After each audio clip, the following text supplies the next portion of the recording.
반갑습니다. 유시민입니다. 예, 안녕하세요. 몇 가지 오늘 수업 진행부터 시작해서 이번 학기의 강의 진행을 위해서 몇 가지 규칙을 좀 정했습니다. 그래서 우선 간단한 강의 소개와 이 강의 진행 방식, 그리고 원활한 강의 진행을 위해서 저와 여러분 모두가 함께 공유하고 존중하고 지켜야 될 강의 진행 규칙, 이런 몇 가지에 대한 말씀부터 드리도록 하겠습니다.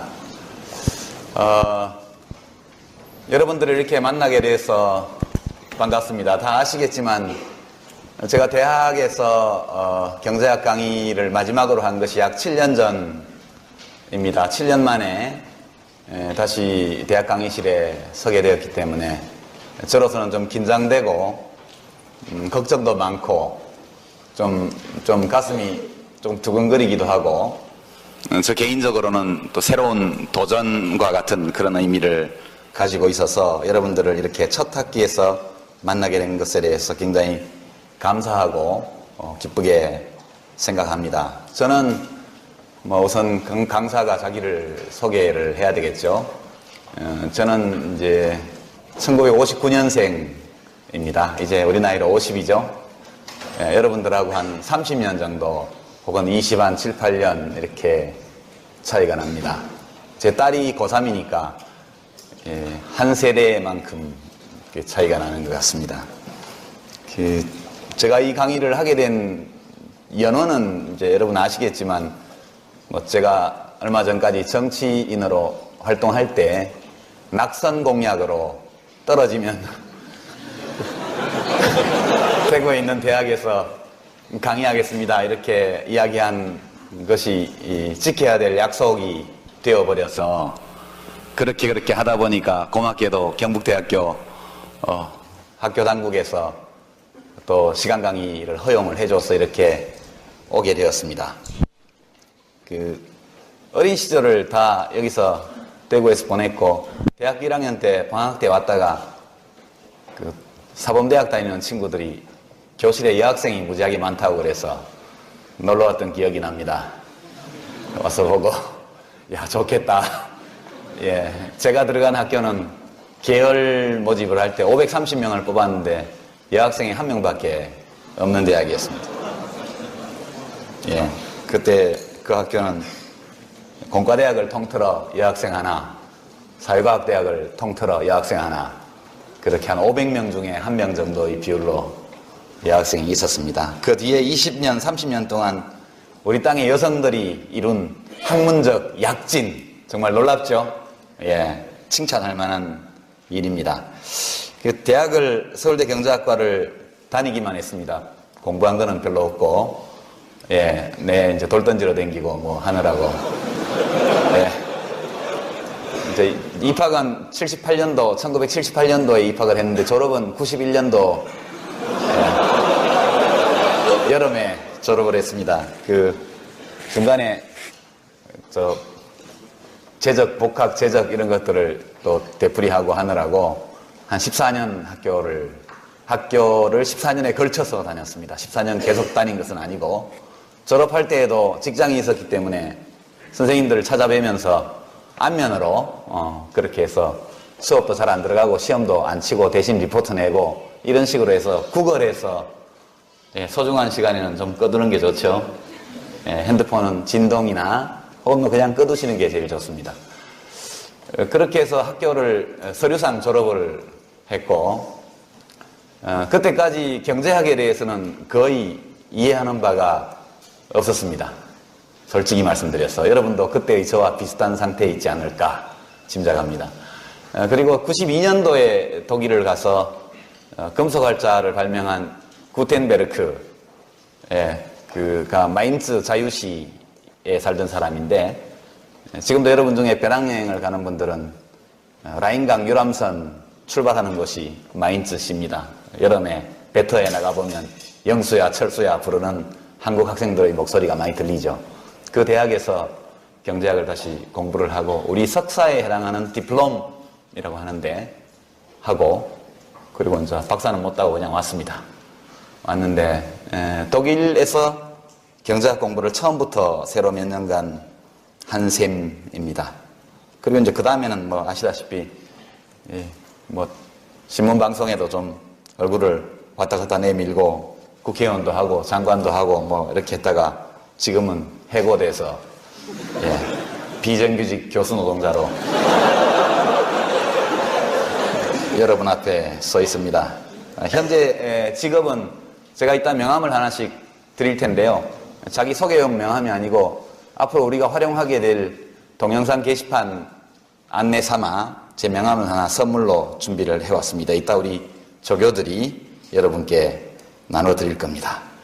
뭐 이런 정도 제 소개를 하고 이제 여러분들이 저한테 여러분 자신을 좀 소개하셔야죠. 먼저 우리가 우리 자신을 좀 알 필요가 있습니다. 이 강의실에 도대체 어떤 학생들이 400명 수강 신청을 했는지 서로를 알아야 왜 저 담당 교수가 강의를 이런 식으로 진행하는지 여러분이 이해하실 것 같습니다. 먼저 학년별 구성을 한번 볼까요? 1학년 한번 손 들어 보십시오. 정직하게 들어요? 예. 아직 덜 들은 것 같아요. 이거보다 더 많습니다. 1학년이. 2학년. 예, 3학년. 3학년이 많네요. 예, 4학년. 예, 4학년이 많은 것은 이제 한 학기 마치면 졸업하기 때문에 다음 학기부터 저를 볼 수 없어서 그런 단기 수요가 많은 탓으로 이렇게 생각을 하겠습니다. 3, 4학년이 좀 많고 1, 2학년도 상당 숫자가 있습니다. 그 다음에 전공별 구성을 한번 볼까요? 우선 경상계열이라고 그러나요? 하여튼 경제, 경영 등등 이런 쪽에 속하는 학생들 손을 한번 들어보십시오. 예, 숫자가 꽤 되죠. 그 다음에 이제 인문사회 분야, 소위 말하는 문과로 통칭되는 그런 전공을 하는 학생들 중에 지금 막 손들었던 경제, 경영 쪽을 제외하고 나머지 손을 한번 들어보십시오. 예, 역시 상당한 숫자죠. 그 다음에는 이제 통상 이과로 분류되는 이과로 분류되는 공학, 자연과학, 일반 등등 뭐 다 통틀어서 한번 손 들어보시죠.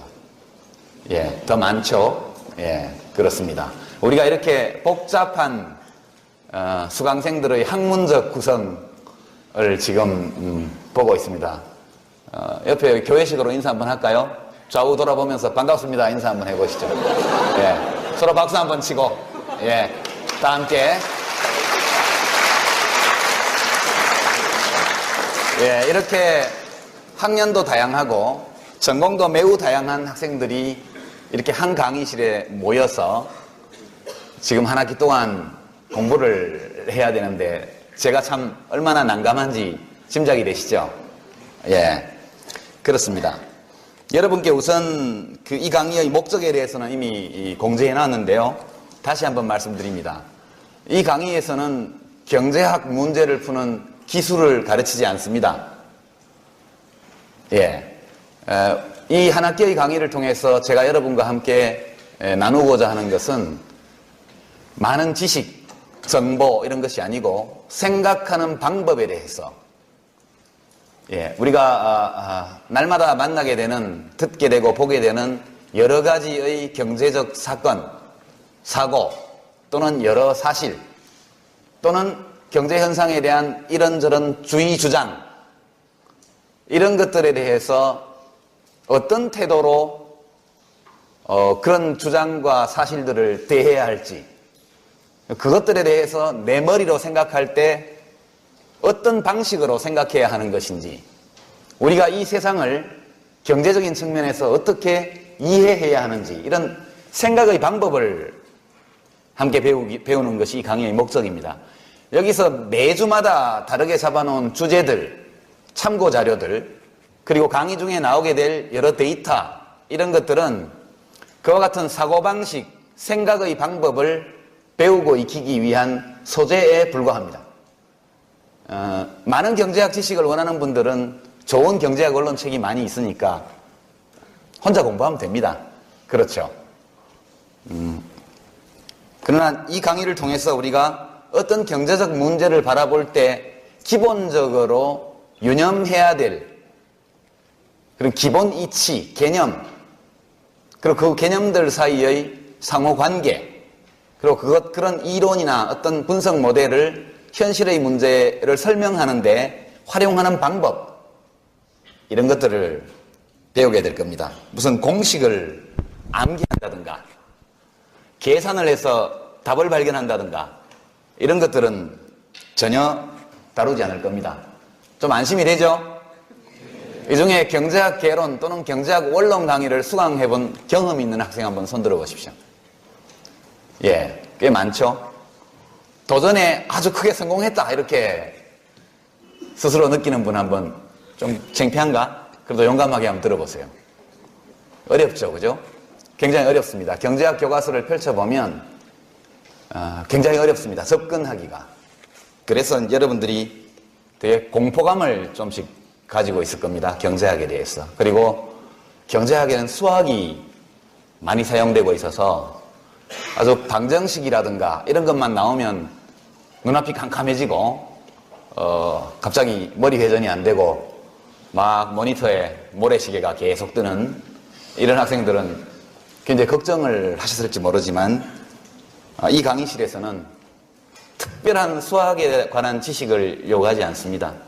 그리고 경제학에 대한 기본적인 그런 지식 이런 것이 없어도 됩니다. 그런 것들을 배우기 위해서 이 강의가 있는 것이니까요. 꼬박꼬박 강의에 와서 가능하면 오시기 전에 간단한 웹상에서 구할 수 있는 자료들만 제가 제시를 했기 때문에 도대체 이번 강의에서는 어떤 것을 주제로 다루는지 그거에 대해서 맛은 보지 않더라도 냄새 정도만 살짝 맡고 들어오면 한결 강의가 재밌을 것이다, 그런 말씀을 드립니다.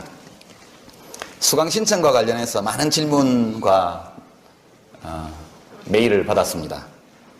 그 수강 신청이 없는 학생, 못한 학생들 또는 재학생이 아닌 분들도 좀 여기 계실 것이라고 생각됩니다. 오늘 쫓아내지는 않겠습니다. 그러나 다음 강의부터는 특별한 사정이 없는 한은 수강 신청이 되어 있지 않은 분들은 이 청강을 좀 자제해 주시기를 요청을 드립니다. 우리가 이것은 그냥 특강이 아니고 정규 교육과정으로 개설되어서 수강 신청을 받아서 진행하는 강의이기 때문에 이번 학기에 신청을 못하신 학생들은 다음 학기에 널리 애용해 주시고 이번 학기엔 좀 자제해 주시길 바라고요. 그리고 이제 학생이 아니고 밖에서 오신 분들도 들어 계실 것 같은데 오시지 말고 편하게 강의 동영상에 대해서는 좀 이따 제가 안내를 자세히 드릴 텐데 양해를 구하고 여러분들이 뭐 큰 문제 없이 양해해 주신다면 동영상을 촬영해서 올릴 계획입니다. 여기 오시지 않아도 그 동영상을 보고서도 충분히 제 강의를 즐기실 수가 있기 때문에 이 공간은 수강 신청한 학생들에게 공부에 집중할 수 있도록 그렇게 도와주시기 부탁드리고요. 카메라가 여러 대 보이죠? 지금 카메라 3대는 아마 이 동영상을 강의를 준비하기 위해서 여러분들 수업에 지장을 주지 않게 조용하게 그렇게 찍을 분들이 와 계시고요. 기자분들이 좀 와 계실 텐데 오늘 뭐 제가 좀 시끄러운 사람이라 강의 시작한다고 취재를 오신 분들이 꽤 있습니다. 그래서 오늘은 양해를 해드릴 테니까 다음부터는 강의실에 언론인들이 출입하시지 않도록 그렇게 좀 협조해 주시기를 부탁을 드립니다. 동영상 얘기가 나온 김에 되게 여러분 뒷꼭지에서 찍으니까 초상권 침해 문제는 크지 않을 것 같은데 괜찮죠? 예. 방해되지 않게 찍고 여러분들이 조금 이따가 제가 명함을 나눠드릴 텐데 거기 티스토리에 제 블로그가 있습니다. 거기에 동영상 메뉴 링크를 걸고 그 수강생을 위한 게시판을 만들 겁니다. 간단한 그 학교 재학 관련 사항만 입력하시면 로그인이 되니까 결석하신 분들은 동영상 보시고 또 수업 들은 것만으로도 충분치 않은 학생들도 동영상을 이용할 수 있고요. 그리고 그 게시판에 강의에 대한 여러 가지 품평, 교수의 주장에 대한 비판, 질문, 서로 간의 토론, 이 모든 것들을 하실 수 있습니다. 저도 들어가서 보고 가끔씩 코멘트를 달고 우리 조교들이 또 함께 하고 그렇게 할 겁니다. 이 게시판에서 열심히 활동하는 분에게 대해서는 성적에 반영되는 약간의 인센티브를 드릴 수도 있다는 점을 말씀드립니다. 그리고 이 게시판에 지금 제가 여러분에게 이미 공지해드린 자료 이외에 필요한 강의 자료, 데이터, 통계 수치 이런 것들이 있을 때는 미리 며칠 전에, 강의 며칠 전에 이 게시판에 올려놓도록 하겠습니다. 우리 조교들이 다 복사해서 일일이 나눠주는 방식은 너무 19세기, 20세기적인 방식이니까 여러분들이 가끔 접속하셔서 올라있는 강의 자료를 미리 한번 보시기 바랍니다. 수십 페이지짜리 보고서 이런 것들은 안 올립니다. 아주 간단하게 여러분이 1, 20분이면 충분히 볼 수 있는 정도의 자료만 필요에 따라서 올릴 겁니다. 여러분에게 과도한 학습 부담을 지울 생각이 없습니다. 여러분에게 제가 요구하는 것은 수업 시간에 꼭 들어와서 집중해서 이야기를 나누자는 것이죠. 그런 정도로 충분할 것으로 저는 생각하고 있습니다. 그래서 이 수강생이 많은 강의이기 때문에 여러 가지 출석 점검부터 시작해서 뭐 여러 가지 일이 많습니다. 그래서 제 일을 도와줄 조교를 두 사람 대학에서 지금 배치를 해줬습니다. 그래서 조교 소개를 한번 하죠. 우선 지명주 조교, 예, 손 한번 흔들어줘요. 예, 잘 봐두십시오. 그 다음에 서경미 조교 어디 계신가요? 아, 저쪽에 계시네요. 조금 이따 이 두 분 조교들의 이메일 주소를 제가 여기 적어 놓도록 하겠습니다. 여러분 꼭 메모해 가셔서 궁금한 사항이 있을 때는 저한테 무조건 이메일 보내시지 말고, 예, 저도 이제 바빠가지고 참 이메일이 오면 답장을 안 보내기도 그렇고 보내려면 한정이 없고 그렇습니다. 먼저 좀 조교들과 소통하시고 거기서 미진한 문제들은 또 저하고 대화하시고 이렇게 해주시길 바랍니다. 여러분들에게 그 강의 자료 유인물이 배포됐나요? 예, 그거하고 지금 강의 자료하고 조금 녹색으로 되어 있는 게 제 블로그 주소와 이메일 주소가 나와 있는 명함입니다. 저 명함은 여러분에게 기념품으로 드리는 건데요. 한 430장 밖에 준비 안 해왔는데 2장씩 가지면 안 됩니다. 하나만, 한 사람이 하나씩만 가져주시고, 예, 좀 예쁘게 만들었으니까 책상 위에 놔두고, 예, 아니면 뭐 즐겨찾기에 블로그를 설정을 해주시던가 그렇게 해주시고요. 여기 제시된 자료들은 100% 다 인터넷에서 구할 수 있는, 무료로 구할 수 있는 자료들입니다.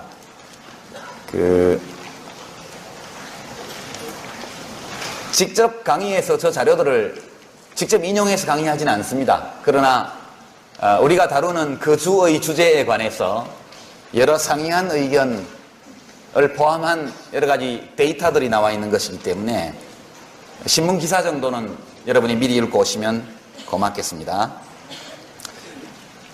그리고 단행본 책이 강의 참고 자료에 들어가 있는데 제가 쓴 책이거든요. 무슨 책을 팔려는 건 아니고, 혹시 또 이제 뭐 참고 삼아 보고 싶은 분들은 책을 구해서 보시면 되겠습니다. 나머지는 다 인터넷을 통해서 무료 열람이나 다운로드를 할 수 있습니다. 주제를 9개만 지금 골랐습니다. 오늘 빼고. 그러나 실제 한 학기는 16주죠. 시험기간 2번 빼더라도 14주. 공휴일이 뭐 있나요? 혹시 있으면 한 번 정도 있을 가능성이 있죠. 그럼 13주. 예, 또 교수가 몸이 아프다든가 이러면 나중에 보강을 해야 되겠죠, 그거는. 13주인데 약간 여유를 둔 것은 어떤 주제들은 다루다 보면 시간이 부족할 수도 있고, 경우에 따라서는 요점 정리가 특별히 필요한, 특히 시험을 앞두고 그럴 수도 있기 때문에 다소 여유를 뒀습니다. 진행해 가면서 시간이 남게 되면 지금 공지하지 않은 다른 주제에 대해서도 한 번 정도 또는 2번 정도 다루게 될 것입니다. 강의 진행 방식은 이렇게 됩니다. 우선 출석 체크인데, 오늘은 출석을 부르지 않겠습니다. 오늘은 그냥 진행을 하고, 다음 주부터는 우리 조교들이 여러분이 입장할 때 특별한 표식 또는 암호가 들어있는 쪽지를 나눠줄 겁니다. 아마 그 암호는 우리 조교들의 서명이 아닐까 싶은데요.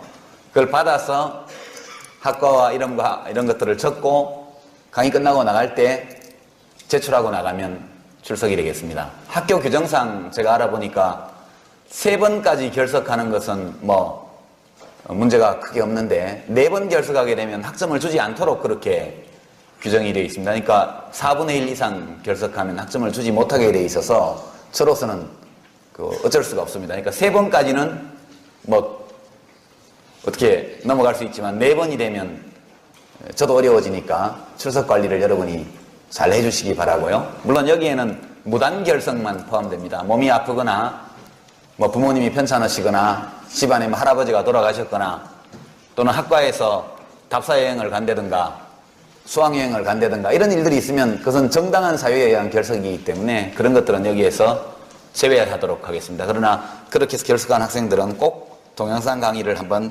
보실 것을 요청을 드립니다. 출석은 그래도 약간 뭐든지 인센티브가 있어야 이렇게 열심히 하니까 출석하면 감점하지 않겠습니다. 결석하면 1점을 감점하겠습니다. 그러니까 맥시멈 3점 감점까지 될 수 있겠죠. 출석 때문에 4번 이상 하게 되면 학점을 못 받으니까 그렇게 말씀을 드리고요. 열심히 출석하시면 그것만으로 20점을 받게 되는 거죠. 그럼 매번 강의는 60분 정도, 강의는 3시 정각에 시작하겠습니다. 우리가 이렇게 주말에 늦은 시간이기 때문에 3시 정각에 시작해서 약 60분 정도 그날의 주제와 관련된 강의를 합니다. 제가. 그러면서 20분 정도의 휴식 시간을 가집니다. 그리고 나서 후반부에 가서 질문, 여러분들의 질문, 주장, 논평, 무엇이든 괜찮습니다. 그날의 강의 주제와 관련되어 있는 것이라면 단순히 강의 중에 들은 이야기 중에 이해가 안 된다 이런 것도 좋고 또는 이것은 나는 생각이 다르다 이런 것도 좋습니다. 이런 것들을 쪽지에 적어서 조교들에게 내주시면 후반부 강의 들어갈 때 곧바로 소개를 하고 또 나와서 발언도 하고 제가 그에 대해서 추가적인 설명이나 또는 답변도 드리고 또 여러분들이 이야기할 게 있으면 나와서 이야기도 하시고 수강생이 많아서 어려움이 좀 있긴 하지만 또 이렇게 하는 것도 괜찮지 않을까 이렇게 생각합니다. 여기도 역시 인센티브가 있어야겠죠? 여러분들은 되도록 전반부 강의에서는 뭐 조금 자제해 주시면 좋지만 거기도 괜찮습니다. 듣다가 이상한 게 있으면 손을 조용히 들어주세요. 계속 들고 있으면 긴급한 발언이 있나 보다 해서 제가 발언권을 드릴 테니까 몰라서 묻는 것은 죄가 아니죠. 모르면서도 아는 척하는 게 죄입니다. 그렇죠? 내가 이런 질문을 하면 다른 학생들이 나를 비웃지 않을까? 이렇게 생각하시면 안 됩니다. 내가 이해를 못했다면 다른 학생도 이해 못했을 가능성이 많다. 이렇게 생각하는 게 맞죠? 그래서 몰라서 이해가 잘 안 돼서 묻는 것을 절대 부끄러워하지 마시기 바랍니다. 모르는 것은 부끄러운 일이 아니죠. 인간은 아무것도 모르던 아기로부터 시작을 해서 오늘날 여러분 20살 넘게까지 많은 것들을 깨달으면서 왔지 않습니까? 이런 깨달음의 과정은 죽을 때까지 계속되는 것이기 때문에 여러분에게 적극적으로 질문해 주실 것을 부탁을 드리고요. 수업 시간에 좋은 질문 또는 제가 여러분에게 한 질문에 대한 좋은 답변 또는 뭐 쪽지에 적어낸 좋은 의견 이런 것들이 있을 때 정말 좋은 내용들이 있고 우리 모두에게 도움이 되는 것들에 대해서는 가산점을 주겠습니다. 한 번에 1점. 제가 그 질문이나 논평 또는 주장 이런 것들에 대해서 탁월한이라는 수식어를 써서 제가 그것을 평가하게 되면 1점이 됩니다. 우리 조교들이 다 적거든요. 또 그런 평가를 받은 학생은 꼭 확인을 해주시고 여러분이 평소에 성적 관리를 강의를 통해서도 늘 할 수 있습니다. 필기시험에 대한 공포감을 가진 학생들은 평소에 수업 시간을 적극적으로 이용해 주시기 바랍니다. 2부 후반부 강의가 대충 질문, 대답, 토론 등이 끝나고 나면 제가 그날의 강의의 요점을 다시 한번 짤막하게 정리하고 그렇게 해서 그날의 강의를 마치도록 하겠습니다. 강의 시간에 미처 풀리지 않은 문제는 조교들이나 저에게 이메일을 보내서 용건을 해결해 주시기 바랍니다. 중간고사는 리포트로 대체한다 이렇게 제가 미리 예고를 했는데요. 그렇게 하겠습니다. 중간고사는 20점으로 하겠습니다. 20점인데 중간고사 배점이 너무 크면 또 중간에 좌절감을 느끼는 학생들이 있으니까 20점을 하도록 하겠습니다. 이 리포트는 간단합니다.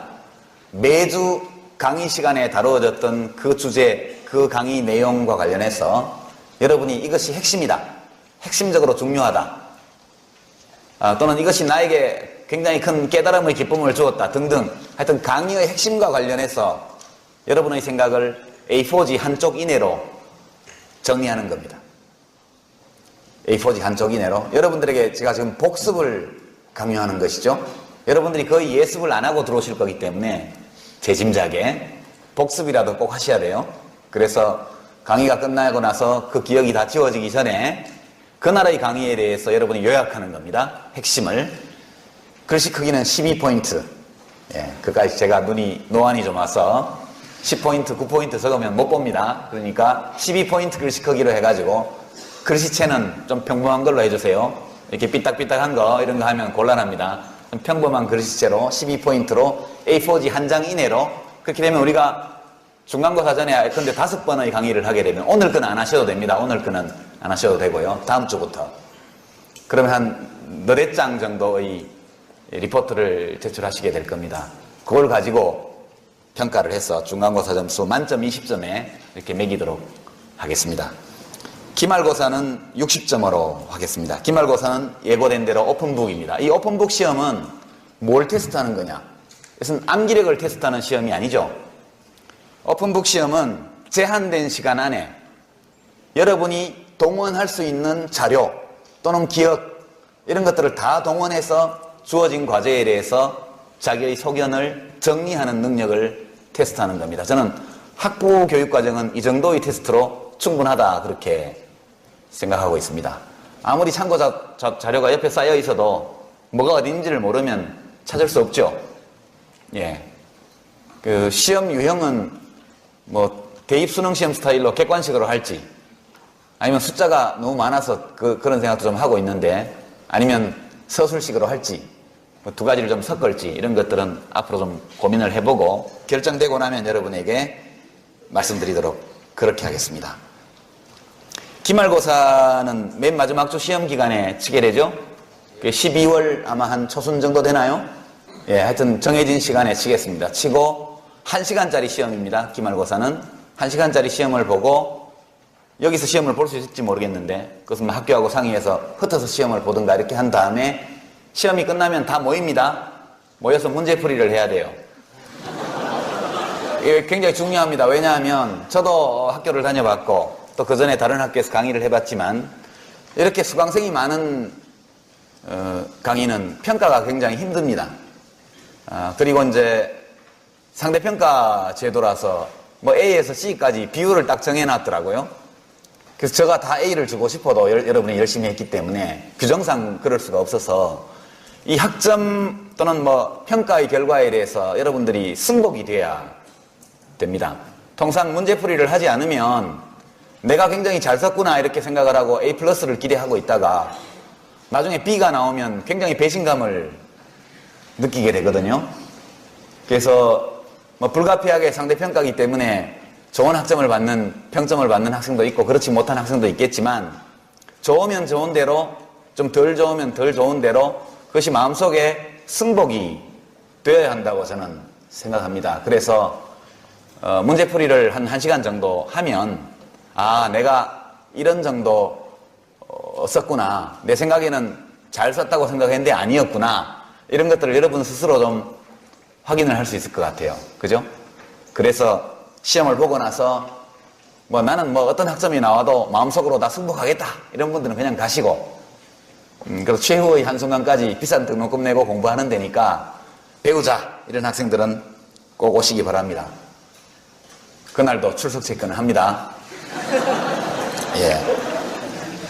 그리고 만약 서술식으로 무언가를 쓸 때 리포트를 내거나 또는 기말고사에서 서술식 문제에 대한 답을 쓸 때 똑같은 글이 나오면 안 되겠죠? 그죠? 똑같은 내용이 나오는 것은 좋습니다. 좋은 내용이 똑같이 나오는 것은. 그러나 똑같은 문장 구성, 똑같은 어휘, 똑같은 표현 방식 이런 것이 나오면 표절을 의심할 수밖에 없죠? 그죠? 우리 공부하는 사람들에게 표절은 곤란하죠. 그래서 똑같은 게 나오면 둘 다 아주 나쁜 평가를 주도록 하겠습니다. 여러분들 스스로 생각하고 스스로 적는 것이 여러분들의 지적 성장에 도움이 된다, 이런 말씀을 드리겠습니다. 대체로 강의 진행 방식이라든가 이런 것들은 이제 감이 잡히죠. 어떻게 진행되리라는 것이. 혹시 강의 진행에 관한 질문이나 불만 뭐 등등 있는 학생 손 한번 들어보세요. 혹은 제안 없습니까? 예, 좋습니다. 워낙 잘 안내를 했기 때문에 그런 걸로 알겠습니다. 그럼 지금부터 간단하게 강의 주제 소개를 하고 앞으로 우리가 9주 동안 다루게 될 주제들에 대해서 간단한 안내를 하겠습니다. 그리고 나서 잠깐 쉬고 오늘은 휴식을 한 10분 정도만 하겠습니다. 여러분들이 뭐 안내 받는데 긴장하고 받을 이유는 없으니까 여러분의 긴장도가 예. 간단하게, 명료하게. 이해가 안 가는 그 중간고사를 리포트 방송하셨는데 그거를 4시간 끝나고 다음 시간에 성장하는 것이 아니에요? 예. 한꺼번에 중간고사 기간에 한꺼번에 받겠습니다. 그리고 중간고사를 보는 주는 여러분들이 시험 엄청 많이 보고 금요일 오후인데 그죠? 또 와가지고 수업 받는다 이러면 좀 짜증날 것 같아요. 그래서 공식적으로는 그 시간에 리포트를 쓴 걸로 하고 중간고사 기간 한 주는 휴강하겠습니다. 그거 빼먹었네요. 예, 되겠죠? 예, 중간고사 기간에 중간고사가 있는 주에 금요일까지가 제출 마감입니다. 리포트는. 예, 그렇게 하도록 하겠습니다. 예, 아까 손들어를 할 때 안 들더니 꼭 앞으로는 뒷북을 치지 마세요. 예. 강의 주제 소개를 하겠습니다. 제2강 2주차 강의 두 번째 주제가 공공선택 또 새만금 대운하 이렇게 되어 있죠. 자료는 대운하에 관한 것만 나와 있습니다. 여러분이 이게 되게 오마이뉴스에 있거나 뭐 누구 블로그에 올라 있거나 이런 글들이니까 이건 제가 볼 때는 한 30분 정도 투자하면 다 읽을 수 있을 것 같아요. 여러분이 이 자료들을 읽으면서 그 내용에 집착하지 마세요. 그냥 읽어보고 기억나는 것은 기억하고 기억이 잘 안 되는 거, 저장이 안 되는 건 잊어버리셔도 됩니다. 도대체 이 대운하에 대해서 사람들이 어떤 논리로 찬성 또는 반대를 해놨는지만 읽을 때 이해하면 그만입니다. 이 주제에서 우리가 다루고자 하는 것은 왜 국가가 무슨 일을 할까라는 주제입니다. 국가가 왜 무슨 일을 하는 걸까? 새만금도 국가가 벌인 일이죠. 오늘 보도를 보니까 어제 농지 비율을 70%에서 30%로 줄였다. 처음에는 논 만들려고 사업한다 이렇게 얘기했는데 지금 그렇게 됐죠. 한반도 대운하, 도대체 왜 국가가 이 일을 하려는 걸까? 왜 국가는 경제 생활에 개입하는 걸까? 나중에 우리가 민영화 주제를 또 하나 여기 접어두고 있습니다만 국가가 경제활동을 하는 이유가 뭐냐? 이것이 다음 주에 강의 주제입니다. 아주 당연해 보이죠? 그러나 국가가 왜 도대체 직접 경제활동의 주체로서 참여를 하고 또는 경우에 따라서 공기업을 만들어서 간접적으로 경제활동의 주체로 나서는지 이것이 왜 필요한지 필요하다면 어떤 원리에 입각해서 이것이 이루어지고 있는지 그와 같은 국가경제활동의 보편타당한 원리에 비추어 볼 때 이 새만금이나 혹은 지금 이슈가 되고 있는 한반도 대운하를 어떻게 평가해야 할 것인가 우리가 어떤 기준을 가지고 이것을 평가할 것인가 이런 것들에 대해서 우리가 검토하게 됩니다. 이제 기자분들이 오늘은 제가 스케치 삼아 이걸 하면 경북대학교 홍보도 좀 되고 감사한 마음으로 제가 취재 협조를 합니다만 이제 오늘이 마지막이고 다음 주부터는 동영상을 기자분들도 참조해 주시기 바랍니다. 그 똑같이 보시게 되니까요. 예, 이제 그렇게 해주시고, 혹시라도 유시민이라는 사람이 강사로 와가지고 무슨 정부를 되게 두들겨 패는 그런 정치 강연을 하지 않을까, 이런 기대 때문에 오신 학생이 있다면 지금도 수강 취소의 기회가 남아있다는 말씀을 드립니다. 우리는 공부하기 위해서 모였습니다. 되게 제가 여러분에게 제공하는 것은 어떤 문제에 대해서 여러분 스스로 판단을 형성할 때 결론적으로 어떤 판단을 내리든 간에 반드시 참고해야 될 학구적인 또는 학문적인 논리적인 기준과 근거, 이런 것들에 대한 지식을 여러분께 드리는 것입니다. 그러니까 나중에 혹시 시험을 볼 때도 교수가 개인적으로 어느 쪽일까, 이런 것들을 염두에 두신다면 실패할 겁니다. 예. 그 다음 세 번째 주제가 정보 비대칭이라는 주제입니다. 이거는 주의 깊게 글을, 신문기사나 이런 것들을 읽는 학생들 중에는 이 용어를 들어본 적도 있을 겁니다만, 정보 비대칭이라는 건 이런 겁니다. 어떤 사람들이 계약을 하는데 그 계약의 성립에 매우 중요한 역할을 할 수밖에 없는 어떤 정보가 거래 쌍방 모두에게 주어지는 것이 아니고 한쪽에만 있는 겁니다. 이것은 이제 참 우리가 경제학 원론 시간에 배우는 것과는 전혀 다른 상황이죠. 한 예를 들면 여러분은 아직 돈벌이를 못하니까 중고차를 사본 적이 없겠죠. 중고차를 사러 가면 참 낭설해집니다. 시운전을 해봐도 이 차가 엔진이 튼튼한지 잘 알기 어렵거든요. 중고차를 파는 딜러는 다 알고 있죠. 그죠? 이게 이른바 중고차 시장에서 일어난 역설적인 그런 현상입니다. 여러분이 만약 민영 의료보험이 있어서, 지금도 있죠, 일부 부분적으로 하는, 가입하려고 할 때 나의 질병에 관한 나의 건강정보는 내가 다 가지고 있죠. 보험회사는 모르죠. 이게 정보 비대칭입니다. 내가 얼마만한 질병 리스크를 갖고 있는 사람인지에 대해서 나는 알지만 보험회사는 몰라요. 그래서 민간보험회사에서 자꾸 보건복지부에다가 건강보험공단의 개인 진료 정보를 보험회사에 돌라, 이런 요구를 계속하죠. 신문에서 보셨죠? 그 요구가 왜 나오냐 하면 이런 정보 비대칭 때문에 나오게 되는 겁니다. 우리가 살고 있는 이 세상은 여러 시장으로 이루어져 있고 그 시장들 중에 많은 것들이 정보 비대칭성이 지배하는 시장입니다. 이 시장에 순진하게 국가는 시장에 개입하지 마라, 시장 기능에 다 맡겨라, 이렇게 하면은 정보를 가진 쪽이 정보가 없는 쪽을 착취하는 매우 불공정하고도 불평등한 거래가 일상적으로 일어나게 됩니다. 이런 경우에는 시장이 아예 나타나지 않을 수도 있고 형성되지 않을 수도 있고 시장이 제대로 작동되지 않을 수도 있습니다. 이런 문제들을 우리가 보는 겁니다.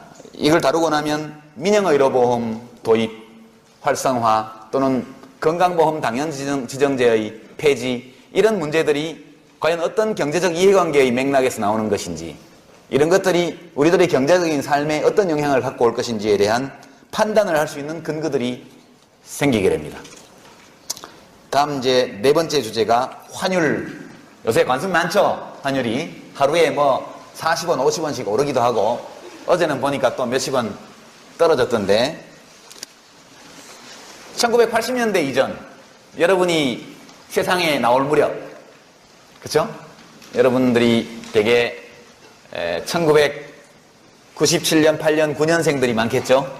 군대 갔다 온 늙은 복학생들은 좀 더 일찍 났겠지만, 여러분들이 세상에 나올 무렵에는 이런 것들에 관심을 가지는 사람이 거의 아무도 없었습니다. 무역에 종사하는 사람들을 빼면. 그냥 지금은 온 국민이 환율에 관심을 가지고 있죠. 우선 제일 큰 관심을 가진 사람들이 기러기 아빠들, 그죠? 배우자와 아이들을 미국에 보내놓고 혹은 싱가포르에 보내놓고 필리핀에 보내놓고 여기서 돈 열심히 벌어서 붙여주는 분들, 환율이 10% 오르면 똑같은 돈을 붙여도 아이들과 배우자가 10% 적은 돈을 받게 됩니다. 이 국제화된 시대에서 이 환율의 중요성, 의미라는 것은 굉장히 커지고 있고 앞으로도 더욱 커질 거라고 보입니다. 최근에 일어나고 있는 이 환율 변동, 짧은 기간에 초단기적인 환율 변동, 또는 긴 시간적인 거리를 두고 일어나는 여러 가지 환율 변동, 이런 것들이 왜 생기는지, 이런 것들을 한번 공부해 보는 겁니다. 별로 어렵지 않으니까 너무 긴장하지 마십시오. 매우 간단한 이론입니다.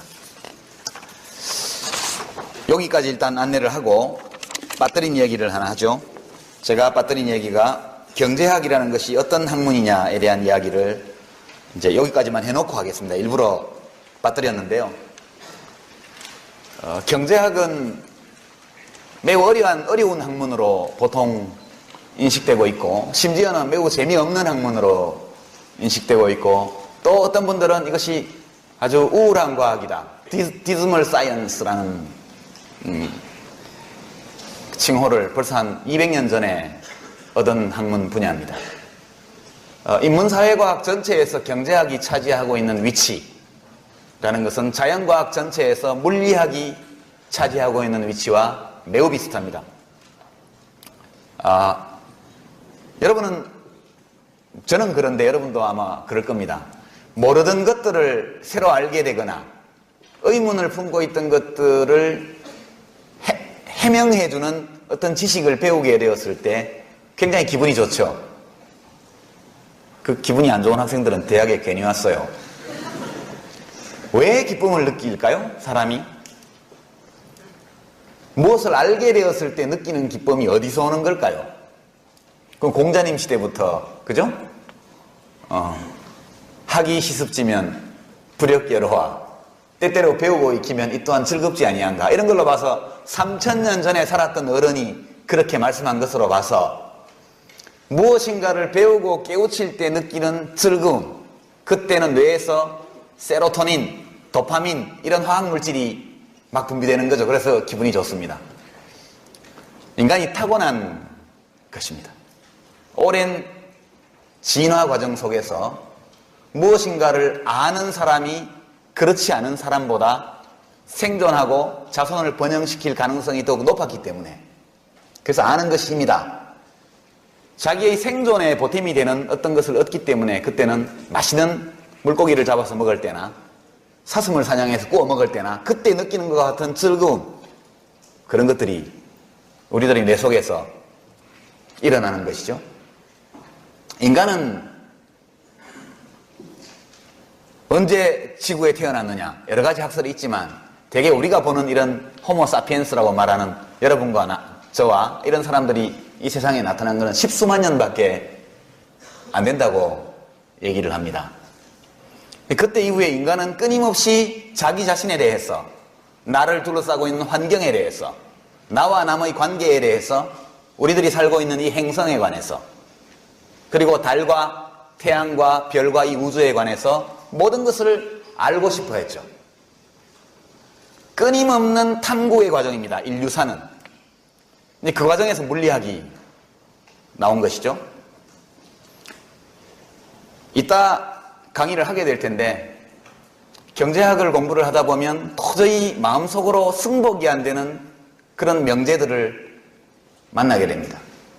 예컨대 제가 여러분 나이였을 때 참 받아들이기 어려웠던 경제학의 공리, 악시옴, 수학에서 무증명 명제라고 말하는 거죠. 증명하지 않고도 참으로 우리가 인정하는 명제, 이것이 악시옴입니다. 수학에서는 이 악시옴, 공리를 기초로 해서 theorem, 테오렘, 다 라틴어 단어들입니다. 정리를 만들어내고 차곡차곡 이론들을 쌓아갑니다. 경제학에도 공리가 있어요. 경제학의 첫 번째 공리 또는 유일한 공리라고도 말할 수 있는 것이 인간은 이기적이다 라는 공리입니다. 인간은 쾌락과 고통의 지배를 받는다. 인간은 쾌락을 원하고 고통을 회피하려고 한다. 인간은 인센티브에 반응한다. 이런 류의 공리들입니다. 제가 20살 때 처음 이 명제를 접했을 때, 왜 그렇지? 난 그렇지 않은데, 세상에는 이타적인 사람도 많은데, 어째서 경제학은 인간은 이기적 존재라는 것을 전제로 하고 이론을 만드는 걸까? 역시 부르주아 경제학은 배울 게 못 돼. 예, 그렇게 해서 마르크스 경제학을 열심히 공부했죠. 예. 여러분들 가운데서 이 경제학의 공리에 대해서 왠지 좀 불편함을 느끼는 분들이 있습니까? 그런 학생들 손 한번 들어보시죠.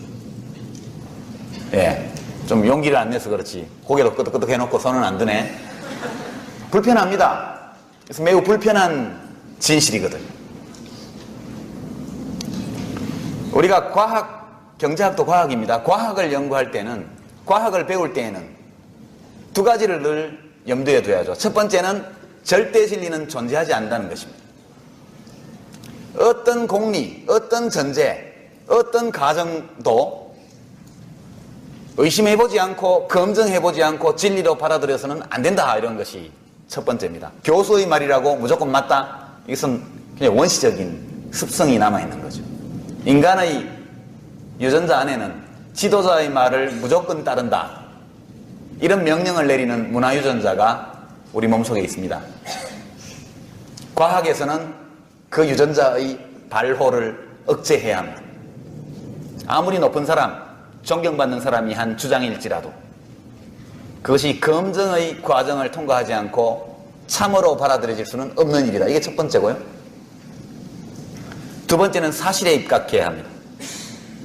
자기가 가지고 있는 어떤 고정관념, 그것이 종교적인 것이든 또는 철학적인 것이든 그 어떤 것이라 할지라도 여기에 묶이면 과학을 할 수 없습니다. 진리를 인지하지 못합니다. 그래서 사실이 나의 소신과 어긋날 때는 사실의 편을 드는 것이 공부하는 사람의 기본적인 태도죠. 인류의 지성사에서 이 두 번째 것을 지키지 못해서 일어난 사건들이 많이 있습니다. 여기 수학과 학생이 있습니까? 수학과 혹은 수학교육과 손 한번 들어보시죠. 아쉽네요. 수학과 학생이 있으면 우리 강의에 많은 도움을 받을 수 있을 텐데, 고대 그리스 시대의 수학자, 철학자 피타고라스는 다 아시죠? 피타고라스 정리 아시잖아요. 그죠? 그 피타고라스 정리를 보면 직각삼각형의 그 직각을 양쪽으로 끼고 있는 두 변의 길이의 각각의 제곱의 합은 빗변의 길이의 제곱의 합과 같다, 이거죠. 그죠? 표현은 여러 가지 기하학적인 표현 또는 대수학적인 표현이 가능하지만 두 변이 각각 1이고 하나의 빗변이 있는 그 직각삼각형의 경우에 빗변의 길이가 얼마죠? 루트 2. 다 아는 사실입니다. 루트 2는 무리수죠. 무리수입니다. irrational number라고 그러죠. 이 rational number라는 것은 ratio에서 온 겁니다. 비율. 자연수의 비율로 나타낼 수 없는 숫자가 무리수입니다. 근데 피타고라스 학파는 피타고라스가 이 정리를 만든 거니까 자연적으로 루트 2가 무리수라는 것을 알았겠죠. 그래서 감춥니다. 남들이 알지 못하게. 남들이 알지 못하게 이 루트 2가 무리수라는 것. 그래서 감춥니다.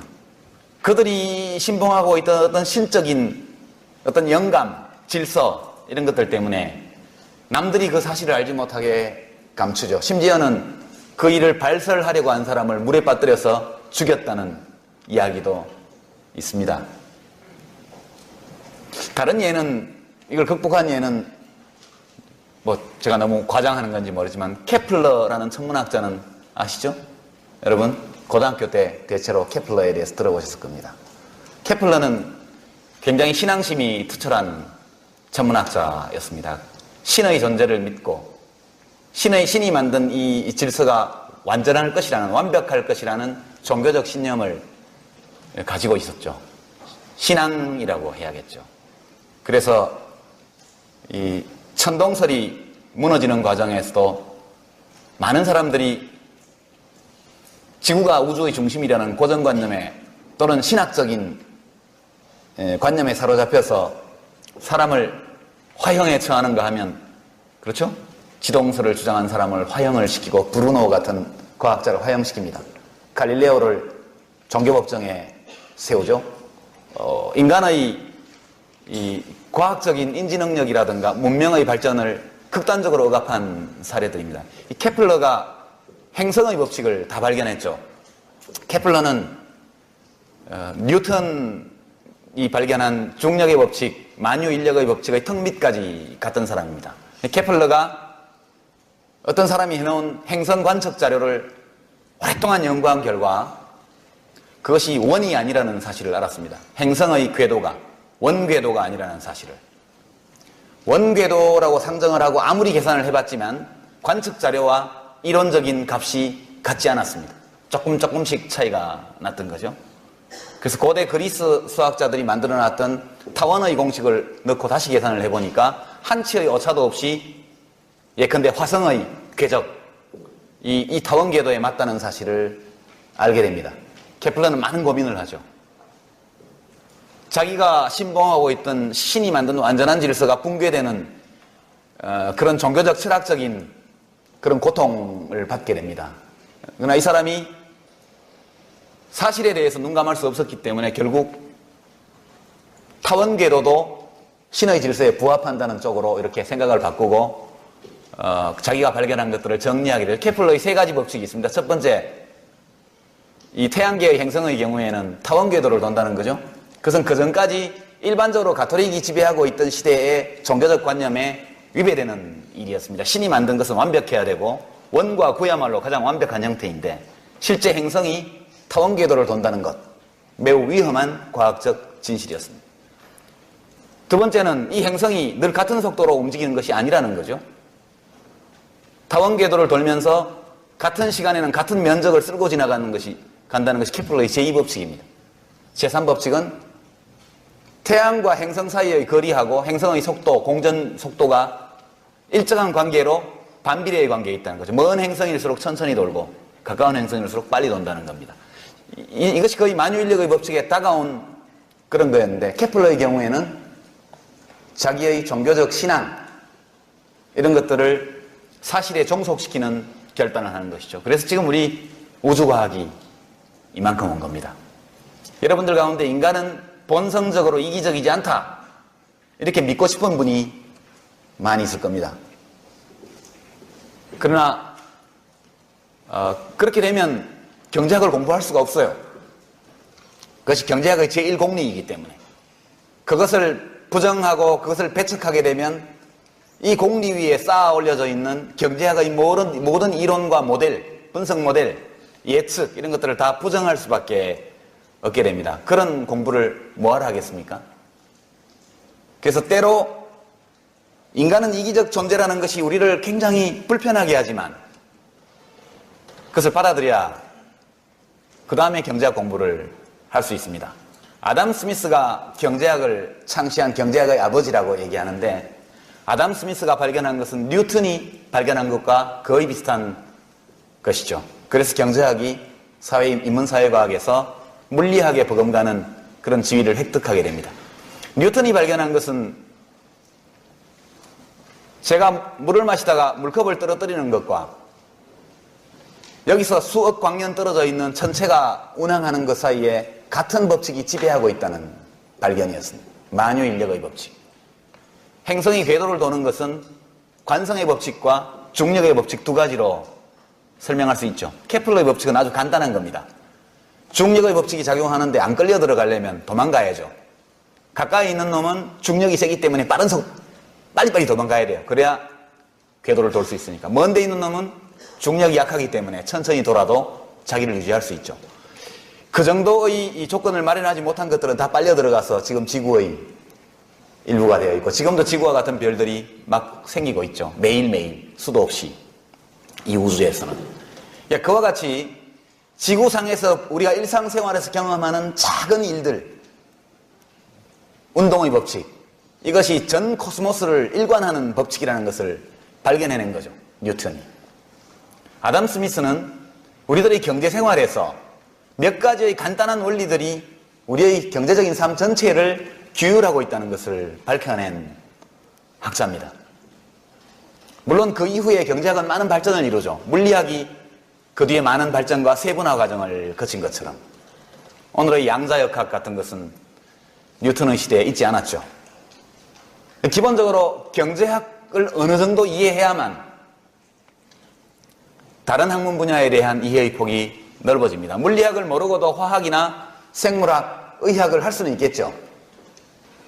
그러나 물리학을 잘 이해하고 있는 사람처럼 그렇게 다른 개별 분야의 학문을 잘 하기는 어려울 것으로 저는 생각이 됩니다. 그래서 여러분의 전공 분야가 다 다르다 하더라도 좋든 싫든 우리가 인간의 경제 생활을 규율하는 보편적인 법칙으로 발견한 것들이 어김없이 작용하고 있다는 것, 그리고 인문사회과학의 다른 분야의 여러 현상, 보통 다른 분야의 학문들이 연구하는 인간 행동의 여러 다른 측면의 배후에도 마치 공기가 있을 때 깃털이 수직 낙하를 하지 않는 것처럼 보이지만 거기에는 중력의 법칙이 똑같이 작용하고 있는 것처럼 그와 같은 측면이 있다는 것을 여러분에게 말씀을 드립니다.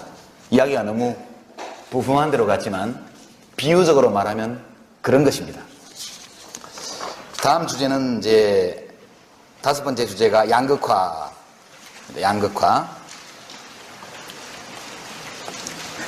양극화의 원인 또는 소득격차의 원인, 이런 것들을 우리는 공부하게 될 겁니다. 여러분은 소득격차가 무조건 나쁜 것이다 이렇게 생각하시죠? 보통 그렇게 말합니다. 우리 언론 보도를 보면 양극화는 무조건 나쁜 것으로 나옵니다. 차이가 없다면 좋을 것이다. 그렇지 않죠. 만약 아무런 차이가 없다면 누구도 노력하지 않겠죠. 재미삼아 노력하는 사람이 아니라면. 그러니까 경쟁의 과정을 통해서 페이오프, 결과적으로 그 경쟁의 결과 자기가 지불받게 되는 보상, 이런 것에 차이가 없다면 인간 문명은 발전의 동력이 없었을 겁니다. 이 인간의 경제활동에서 보상의 차이라는 것은 일종의 에너지원과 같은 것이죠. 이것은 에너지원과 같은 것입니다. 경쟁의 결과에 따르는 보상의 격차가 전혀 없다면, 그러면 우주가 정지된 것처럼 인간의 경제활동도 정지된다고 보는 것이 맞을 겁니다.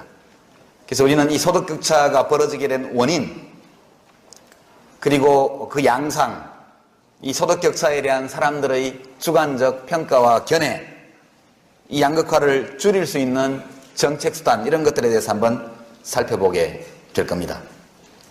6번째 주제는 일자리 문제입니다. 일자리. 우리 모두가 고민하고 있고 특히 여러분이 관심이 많죠. 지금 청년들이 대학을 졸업하고 취직할 곳이 마땅치 않습니다. 특히 대구는 그런 현상이 아주 심하죠. 왜 그럴까? 어째서 일하고 싶은 사람이 이렇게 많은데 일할 곳이 없을까? 이것은 이 시장경제 또는 자본주의가 지구상에 나타난 이후 지금까지 약 300년에 걸쳐서 한 번도 사람들이 머리에 떠나본 적이 없는 문제입니다. 이 문제에 관해서 고찰해 보겠습니다. 여기서 고령화를 넣어놓은 것은 여러분이 매우 불운한 세대라는 거죠. 예. 생물종은 다 그렇습니다만 모든 생물종의 행동 양태나 삶의 조건에는 개체 숫자가 영향을 미칩니다. 일반적으로 자연에는 그 부모가 양육할 수 있는 것보다 많은 자녀가 태어나는 경향이 있습니다.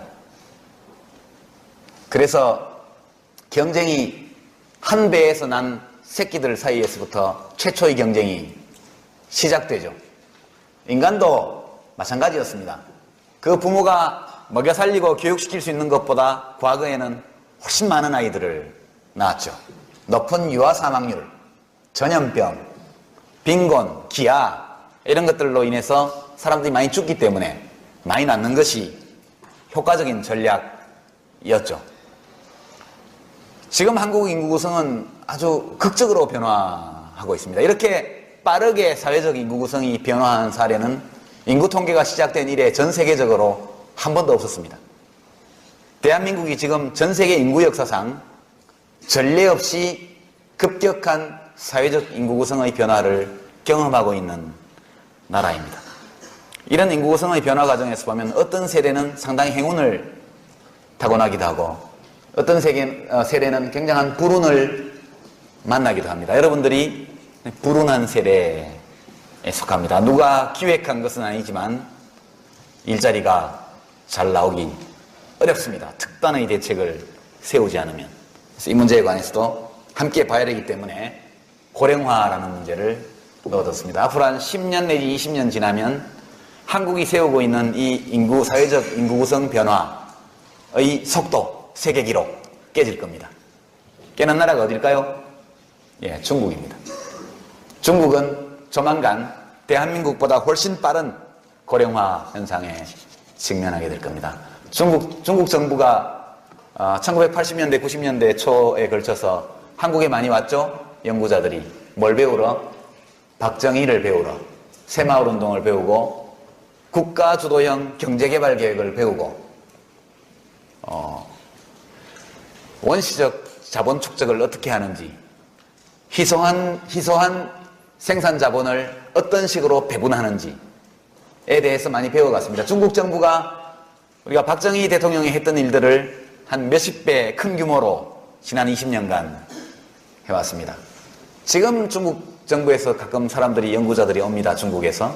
뭘 배우러? 국가균형발전을 배우러 옵니다. 국가균형발전. 왜냐하면 중국이 지금 심각한 불균형발전 도상에 놓여 있어서 공동체의 통합성이 흔들리고 있기 때문에. 요즘 와서 중국 사람들이 배우는 게 국가균형발전하고 환경보호, 환경정책입니다. 조만간 중국에서 굉장히 큰 문제들이 일어날 거기 때문에 준비하고 있는 것이죠. 앞으로 한 10년 정도 지나면 고령화 대책에 대해서 연구하러 중국 사람들이 한국에 오게 될 것입니다. 우리는 일본의 사례에서 많은 것을 배웠고 중국은 한국 사례에서 많은 것을 배우고 있습니다. 같은 행성에서 발붙이고 사는 사이니까 서로 도와주면 좋겠죠? 여러분 웃으시는 걸 보니까 별로 마음이 안 내키는 것 같네요.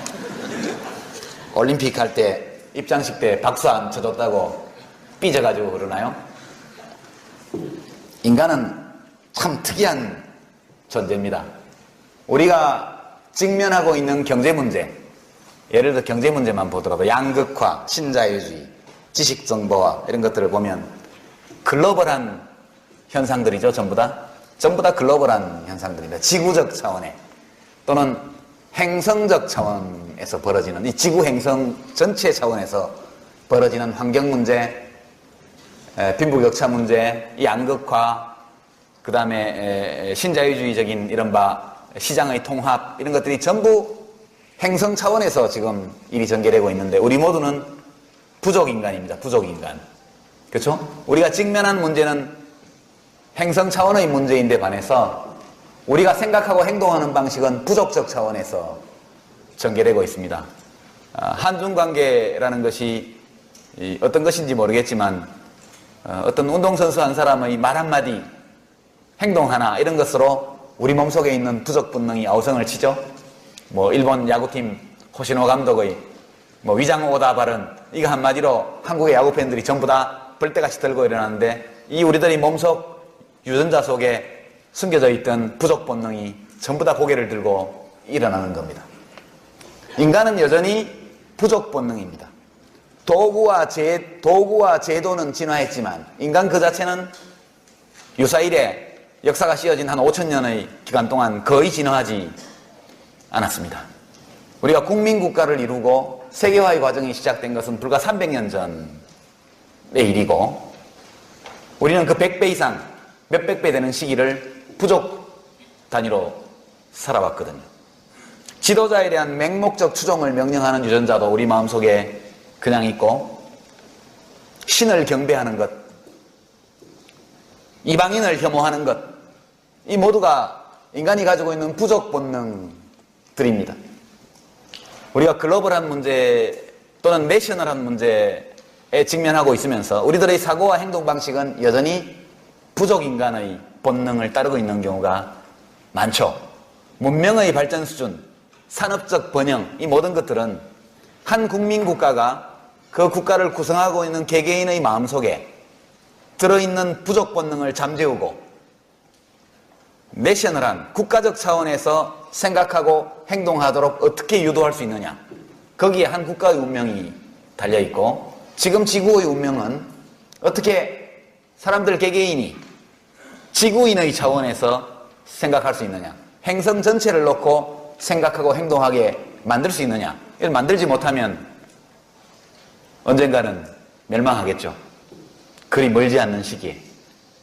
제임스 러블록이라는 학자가 주장하는 바에 따르면 21세기가 다 가기 전에 수십억 명이 죽을 것이라고 그럽니다. 환경재앙으로 인해서 남극과 북극 일부 지역에 소수만이 살아남고 대부분의 지구 표면에서 인간이라는 이 종 자체가 거의 사라질 것이다, 이렇게 예측하고 있습니다. 지금처럼 부족 본능에 따라서 행동하기를 계속한다면 사람들은 별로 심각하게 생각하고 있지 않죠. 여러분하고는 직접 관계는 없을지 모르겠는데 여러분들의 자녀와는 아주 깊은 관계에 놓일 수가 있습니다.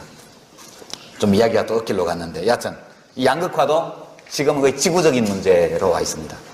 일자리, 지식정보화 시대의 지역발전론, 이건 이제 주로 대구와 관련된 얘기를 좀 하고 싶어서 이런 참고 자료들을 넣어놨습니다. 여러분들 대구가 고향이 아닌 학생들도 좀 있을 겁니다. 그러나 여러분들 중에 많은 수는 대구에서 태어나지 않았다 하더라도 대구에서 어린 시절을 보내고 여기서 지금 대학을 다니고 있고 좋은 일자리, 마땅한 그런 일자리만 있다면 계속 대구에서 살고 싶어 하는 분들도 많을 겁니다만 대구의 상황이 그렇지 않죠. 여기서 우리가 공부하려고 하는 것은 경제지리학이라고 할 수 있습니다.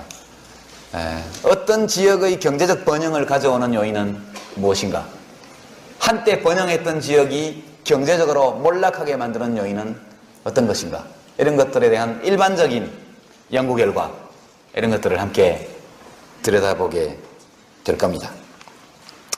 8번째 주제는 공기업 민영화에 관한 것입니다.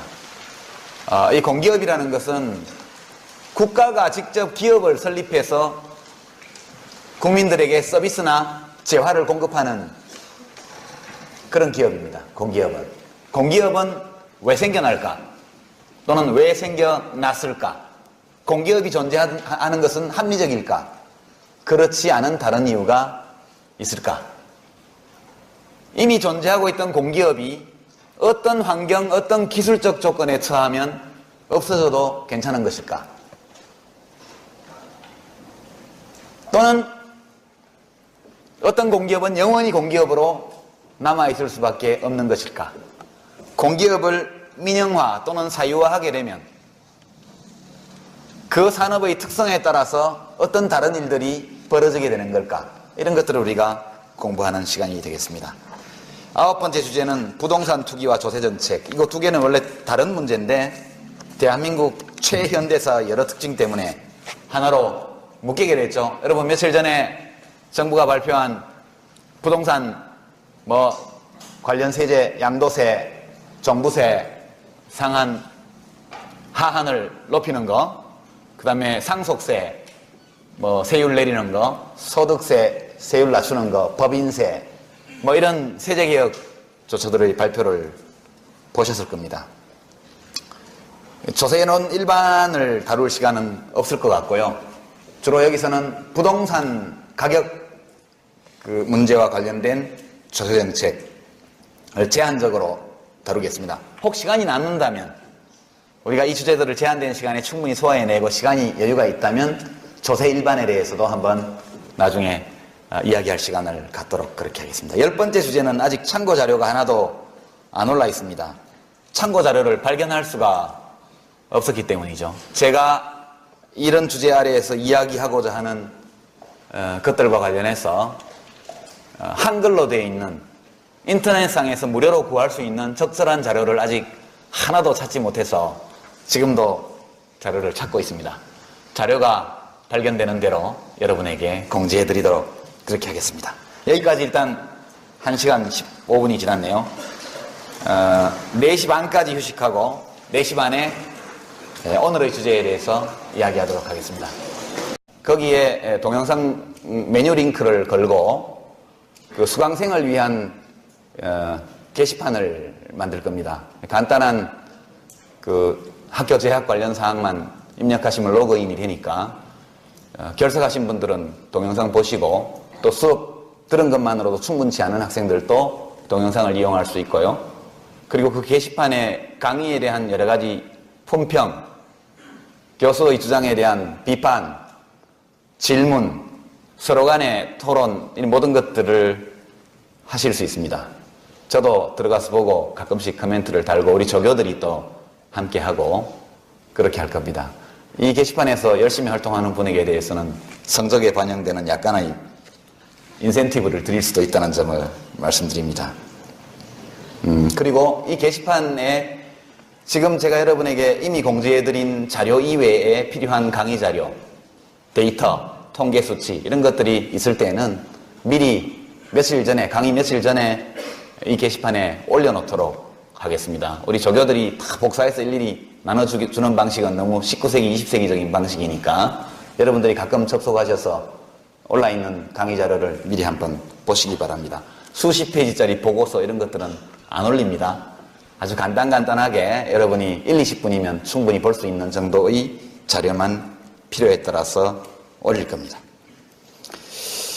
여러분에게 과도한 학습 부담을 지울 생각이 없습니다.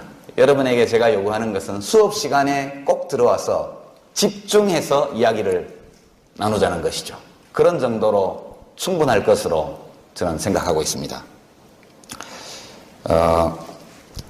그래서 이 수강생이 많은 강의이기 때문에 여러 가지 출석 점검부터 시작해서 뭐 여러 가지 일이 많습니다. 그래서 제 일을 도와줄 조교를 두 사람 대학에서 지금 배치를 해줬습니다. 그래서 조교 소개를 한번 하죠. 우선 지명주 조교, 예, 손 한번 흔들어줘요. 예, 잘 봐주십시오. 그 다음에 서경미 조교 어디 계신가요? 아, 저쪽에 계시네요. 조금 이따 이 두 분 조교들의 이메일 주소를 제가 여기 적어 놓도록 하겠습니다. 여러분 꼭 메모해 가셔서 궁금한 사항이 있을 때는 저한테 무조건 이메일 보내시지 말고, 예, 저도 이제 바빠가지고 참 이메일이 오면 답장을 안 보내기도 그렇고 보내려면 한정이 없고 그렇습니다. 먼저 좀 조교들과 소통하시고 거기서 미진한 문제들은 또 저하고 대화하시고 이렇게 해주시길 바랍니다. 여러분들에게 그 강의 자료 유인물이 배포됐나요?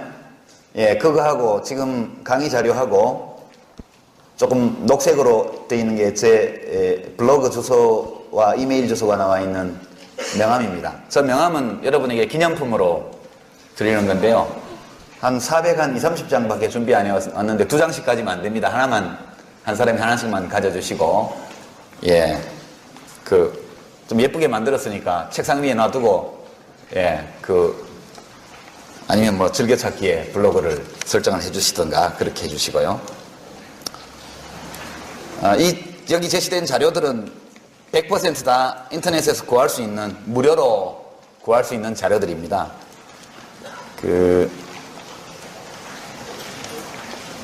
직접 강의에서 저 자료들을 직접 인용해서 강의하지는 않습니다. 그러나 우리가 다루는 그 주의 주제에 관해서 여러 상이한 의견을 포함한 여러 가지 데이터들이 나와 있는 것이기 때문에 신문 기사 정도는 여러분이 미리 읽고 오시면 고맙겠습니다. 그리고 단행본 책이 강의 참고 자료에 들어가 있는데 제가 쓴 책이거든요. 무슨 책을 팔려는 건 아니고, 혹시 또 이제 뭐 참고 삼아 보고 싶은 분들은 책을 구해서 보시면 되겠습니다. 나머지는 다 인터넷을 통해서 무료 열람이나 다운로드를 할 수 있습니다. 주제를 9개만 지금 골랐습니다. 오늘 빼고. 그러나 실제 한 학기는 16주죠. 시험기간 2번 빼더라도 14주. 공휴 여름에 배터에 나가보면 영수야 철수야 부르는 한국 학생들의 목소리가 많이 들리죠. 그 대학에서 경제학을 다시 공부를 하고 우리 석사에 해당하는 디플롬이라고 하는데 하고, 그리고 이제 박사는 못 따고 그냥 왔는데 독일에서 경제학 공부를 처음부터 새로 몇 년간 한 셈입니다. 그리고 이제 그 다음에는 뭐 아시다시피 뭐 신문방송에도 좀 얼굴을 왔다 갔다 내밀고 국회의원도 하고 장관도 하고 뭐 이렇게 했다가 지금은 해고돼서 비정규직 교수 노동자로 여러분 앞에 서 있습니다. 현재 직업은 제가 이따 명함을 하나씩 드릴 텐데요. 자기 소개용 명함이 아니고 앞으로 우리가 활용하게 될 동영상 게시판 안내 삼아 제 명함을 하나 선물로 준비를 해왔습니다. 이따 우리 조교들이 여러분께 나눠드릴 겁니다. 뭐 이런 정도 제 소개를 하고 이제 여러분들이 저한테 여러분 자신을 좀 소개하셔야죠. 먼저 우리가 우리 자신을 좀 알 필요가 있습니다. 이 강의실에 도대체 어떤 학생들이 400명 수강 신청을 했는지 서로를 알아야 왜 저 담당 교수가 강의를 이런 식으로 진행하는지 여러분이 이해하실 것 같습니다. 먼저 학년별 구성을 한번 볼까요? 1학년 한번 손 들어 보십시오. 정직하게 들어요? 예. 아직 덜 들은 것 같아요. 이거보다 더 많습니다. 1학년이. 2학년. 예, 3학년. 3학년이 많네요. 예, 4학년. 예, 4학년이 많은 것은 이제 한 학기 마치면 졸업하기 때문에 다음 학기부터 저를 볼 수 없어서 그런 단기 수요가 많은 탓으로 이렇게 생각을 하겠습니다. 3, 4학년이 좀 많고 1, 2학년도 상당 숫자가 있습니다. 그 다음에 전공별 구성을 한번 볼까요? 우선 경상계열이라고 그러나요? 하여튼 경제, 경영 등등 이런 쪽에 속하는 학생들 손을 한번 들어보십시오. 예, 숫자가 꽤 되죠. 그 다음에 이제 인문사회 분야, 소위 말하는 문과로 통칭되는 그런 전공을 하는 학생들 중에 지금 막 손들었던 경제, 경영 쪽을 제외하고 나머지 손을 한번 들어보십시오. 예, 역시 상당한 숫자죠. 그 다음에는 이제 통상 이과로 분류되는 이과로 분류되는 공학, 자연과학, 일반 등등 뭐 다 통틀어서 한번 손 들어보시죠. 예, 더 많죠. 예, 그렇습니다. 우리가 이렇게 복잡한 수강생들의 학문적 구성을 지금 보고 있습니다. 옆에 교회식으로 인사 한번 할까요? 좌우 돌아보면서 반갑습니다 인사 한번 해보시죠. 예, 서로 박수 한번 치고 예, 다 함께 예, 이렇게 학년도 다양하고 전공도 매우 다양한 학생들이 이렇게 한 강의실에 모여서 지금 한 학기 동안 공부를 해야 되는데 제가 참 얼마나 난감한지 짐작이 되시죠? 예, 그렇습니다.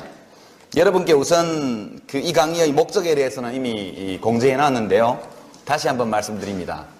이 강의에서는 경제학 문제를 푸는 기술을 가르치지 않습니다.